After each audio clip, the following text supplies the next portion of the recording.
Hello, good evening, Monday night, and I'm back here with you on the ILFL Soccer Night Show. It's me, David Joseph. I am joined by, well, most of us in our winter suits because it's cold outside. To my left, I have Rashid Ali here on the show. To my right, I have Shakil Mia, and then I have somebody at the very end who will become known to you as the show goes on, because it's not just about the football that we're here to talk about. We're here to talk about one or two other things that ILFL are involved in as a project. But first, I'm going to open with this because I know everybody is watching, from the little ones right up to the very oldest ones. Yes, and I'm talking to the older boys today. It's the veterans who take part in the ILFL Veterans League. Now, last Thursday, last minute, something happened. We were all getting used to turning up and having fun in the sun, literally, under the floodlights on a Thursday evening. And then last night, one of our old glitches came back to haunt us, and yes, the floodlights went down. Let me just make something very clear to you. This is the latest information I can give to you. What happened last week is what's been happening over the last 2-3 weeks has been a temporary fix with the floodlights. The main work has to take place now, and that was taking place last week, and unfortunately the works were overrun and it impacted on our games last Thursday. They have been working flat out ever since then to make it correct for us to be able to participate on a regular basis, and you will be informed by all the formats available to us: email, text, phone calls if need be, to let you know what's going to be happening this Thursday. So we've got no Vets football for you this week as we did last week, but we will keep you informed and keep you updated on that. Rashid, I'm just going to turn to you though very quickly, because last week I wasn't here, so I know the show went on, and I know you guys spoke a little bit about the Vets Cup, but I just want to put my little 10 pence in about the Vets Cup. The final. The final that's coming up. Okay. The two teams that are going to take part are Workhouse and Weavers. That's correct, yes. A new name's going to be on the cup. Well, Weavers are the current champions. They're the current holders. Workhouse being on top of Division 2 at the moment in time. Potentially they can win it, so it should be a good game. Workhouse, obviously, we've discussed the games they play, the teams they played against, mostly Premiership teams. They had to beat en route through group stages, quarter-final, semi-final, and deservedly went to the final. One of the teams we did discuss early in the season to look out for, and deservedly they've shown their credential, shown the potential, and got to the final. Now, obviously, you look at the Weavers side, who played in the Weavers Premiership, won the cup already once, and it's a chance for them to obviously hold on to the cup. So it should be experienced versus the new boys. Looking forward to it, and the finals actually at the moment time is penciled in for 15th of December, and hopefully we'll confirm that by next week. And also, what's also coming up, I know we've kind of flipped the show a little bit upside down here, but also what we can also talk about is the next Veterans League season that's coming up very, very soon. Registrations are imminent. Yep. Yeah, email been already sent out to the existing teams. Obviously, the priority is to the 20 teams we have in the league at the moment time. There are some new teams that have shown interest, but once we confirm the existing teams and the deposit has been paid, the balance has been cleared, we'll talk to the new teams, and obviously we'll do the new structure. But we're looking to start mid-January or end of January, a date to be confirmed. We will have a gathering for the Vets League. Manager will be invited, and we will discuss in more thorough detail. So that should be more of a confirmation of the league structure, start date, and on possibility of the new teams and the new structure itself. Gathering indeed. We'll be talking about that in a couple of weeks' time. Gathering to me only means one thing. It's a 4-letter word, starts with F and ends in D. Shakil, you're here. Good to see you, sir. Good to see you. How are things? Good, thanks. You're here to talk about, we're going to talk in more detail about one or two other things, but in particular, like I said, we're talking to young and old today, so we're particularly talking about the youngsters and your youth project, football project. Yeah. We've spoken about that a few weeks ago, and are your youngsters tuning in this evening? Yeah, they'll be looking out for me and what we're talking about and the good stuff that we've been doing over the couple of months that we've been doing every Tuesdays. So again, just remind everybody out there about the project that you run. So we've got a little project called Minion Kickers. So we do it every Tuesday evenings at 6:30 at Mana Primary School. So it's aged from 7 to up to 10 years old. Just to give them extra football lessons and just to give them a chance just to express themselves a bit more. It's for an hour and a half, and then on Saturdays we organise some matches so they can compete with other clubs as well. Okay, and how's it going? It's going really well? Yeah, it's going really well. It's obviously it's winter time now, so it's a bit tough for kids to come, but they're staying strong. We do have one kid that comes particularly every Tuesdays, and Rashid's little boy comes and he really enjoys it. Yeah, it's been really good. So I welcome everyone to come along, have a look on Tuesday evenings. Which tomorrow we have a session tomorrow at 6:30 in the evening at Mana Primary School, and everyone's welcome to come. Excellent. And the guest on the end, who I said we would introduce to you, is none other than Rashid Ali.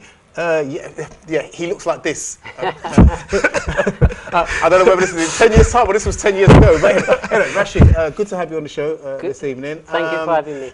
You're not here in a footballing capacity, are you? I'm sorry, I'm not. No, you're here to talk in more detail in later on in the show about something else that's going to happen. Give everybody a brief snippet. Charity run we're organising in Morocco. It's a half a marathon. It's one of the biggest marathons that takes place in Morocco. There's many charities that get involved. There's over 5,000 people participate in the race, and myself and Brother Shakir will be participating, and a few others in that race. And it's all for Muslim charity who are we're supporting one of their projects, which is street children, and these are children that actually live on the streets of Bangladesh. This particular project we're doing, the whole overall project is called Street Children of the World. But this particular event we do one every now and then. Every 2 months we do a charity event. This particular time it's for Bangladesh children. So next one will be for some other children in some other countries. So yes, and if there's anyone else that is interested in running, they can always contact me and they can join us as well. And it's for a good cause. Fantastic. As you can see, what a mixed bag we have for you this evening. So listen, without further ado, let's see if our other usual guests, which is the technical gremlins, are with us in the show this week, as we look forward to showing you the Premier Division results on the screen right now. No, never mind. I'll just have to tell you what they are because our unseen guests are obviously here. In the Premier Division, there were 3 results. Bromley beat Robin Hood Tigers by 7 goals to 3. I'm going to talk to Shaquille about that one in a little while. Hawk and Eagle are in transition and look to be on the up, but couldn't win a 5-goal thriller against Stepney. Stepney won that one by 3 goals to 2. And St Catherine's, have St Catherine's turned the corner? They've managed to hold a very good Beaumont side at the moment. 2-1 it was to Beaumont, but St Catherine's doing much better. Rashid, did you see any of that game? I didn't see that game actually. I was watching Hawk and Eagle and Stepney, but the feedback I got from St Catherine's point of view, is a better performance, a bit more fight, like back in the previous seasons. It's just Beaumont on a good form, and had it been any other opposition, maybe they could have got something back. But at least the fight back's there, the spirit is there. It's just a matter, I think, by next couple of weeks, they should start producing some wins or getting some 3 points, and they desperately need it.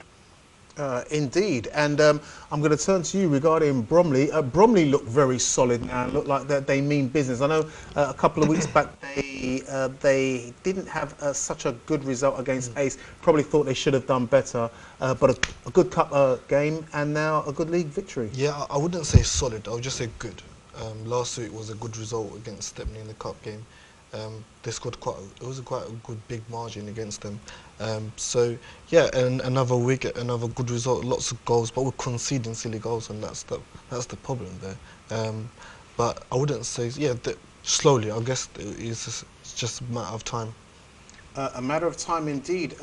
Another team that fortunes are changing for 2 teams probably as well. In the first division, key result, Arsenal beat PYO by 3 goals to 2, and where Arsenal have been losing games by the odd goal, the frustration now has turned to jubilation where they've managed to beat one of the tough teams in the first division in PYO.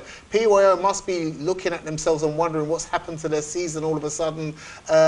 Is it tension? Has the nerves got to them from being the team to beat now, or are we finding out really where their true form lies in that division? Another good game, Bow versus Burdett. 3 goals to 2, Bow beat Burdett by. I had the pleasure of witnessing that game in the middle, 90 minutes. I have to say both teams played really, really well on what was a tricky surface in tough conditions on Sunday, as it was for everybody. But a good game, could have gone either way, and Bo edged it out by 3-2, as they said. And maybe, Bo, now maybe you can start putting back-to-back wins together and moving back up the table. Esprit, they were on here. I think you guys are really lucky. You know why? I think because your lucky charm was being here on this show. Since then, you've looked up and not looked back. You managed to bang 9 goals past Lotus and are now fighting at the top of the table. You said you wanted to be Division 1 champions. It's looking like a real possibility for you now. Redcoat doing what they do, stomped all over Stepney B, beat them by 6-2. And ANY, again as well, another team, all of a sudden have found their beat and beat Seoul Youth by 6-2. What does that do for all of the divisions? Ace are still top in the Prem, 18 points from 7 games. Reach Out and Stepney are right behind them on 16 points each. But Reach Out are the team that have played more games than the other 2 around them, with Beaumont now looking good, 3 points behind in 4th place. Rush, discuss. We discussed about that. We said about the new management, Arif, Gulzar and Abidu. I think they managed together in team. They've got a lot of new players, and I know they had a lot of injuries in the first couple of weeks, and a few of them come back, and there's a few more to come. But quietly, and they're doing the business, and they're like keeping a low profile, and they want to get to the top before they start making any noise. So they're on good form. I think that's their 5th win in a row. Looking good, looking strong, and teams improving each week. So potentially we should see it in the next couple of weeks what they can achieve in the season. And I have to say, looking at the graphic that you guys can't see, but I'll sort it out for you later on in the show. Only 9 goals conceded, only bettered by Stepney in that division as well. Yeah, I saw the 2 new defenders, and they look really, really strong. This guy called Santiago, who plays in centre back. He's got pace, he's got technique, and he's just game reading is so beautiful to watch. So I'm not surprised. They always had good keepers, but the new centre back makes a huge difference. So team's looking good, but again, I think I want to see when they test against lights of Reach Out, and once again they already played in the cup, but when they play against Ace, that should be obviously show the true potential. We will talk about Ace versus Beaumont a little bit later on in the show. In the 1st division, Redco, wow, look at what they're doing. I'm telling you as if you can see it. Just imagine it. 8 games played, 22 points.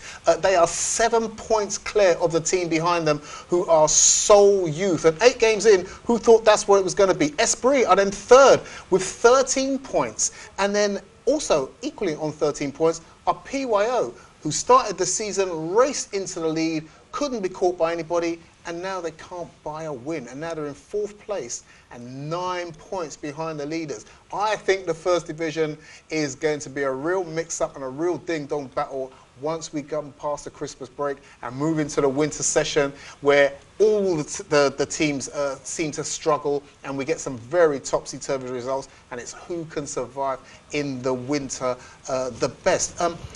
Shaquille, I'm a little bit surprised by what you say about Bromley, where you're saying it's just good, but it's not great. I mean, Bromley are who Bromley are, and I wouldn't say it's an aging side, but there's not a lot of youth coming through in that Bromley side. So when you say good, is this the best that can be expected from them? No, last year they had a terrible season. I'll be honest. This year they should be fighting for the title. There's no doubt about it. They got Ace. They didn't do that well against Ace, but looking at the teams, they should be beating them week in, week out. And in my stands, in Bromley standards, it's just not good enough. They don't have much youth, yes, but they're all experienced now. The youth they had last year, they're past. So in my opinion, they should be fighting for the title. They should be at 2nd or 1st. Even 1st should be even better. But wow. I think what Shaq is trying to say is basically teams like Bromley, Beaumont, London Tigers, because they've been established for over 20, 25 years, big clubs. There's an expectation. There's a high expectation. So I think Hamid knows is managing, is a really good manager. Obviously, he knows the pressure. You don't want to be seeing the league table and see Bromley at the bottom, or Tigers at the bottom, or even 6th, 7th. It's like be embarrassing, because you're even like for Beaumont, you don't want to be at the bottom half the table. You have to be top 4, top 5 to be respectable. To be honest, you know what? I'm gonna call a halt right there. This is like the Rashid and Nanu show part 2. But you know what we're gonna do? We're gonna take a break. We're gonna let these guys fight it out in the break, and we'll be back right after this. You're watching the ILFL Soccer Note show live.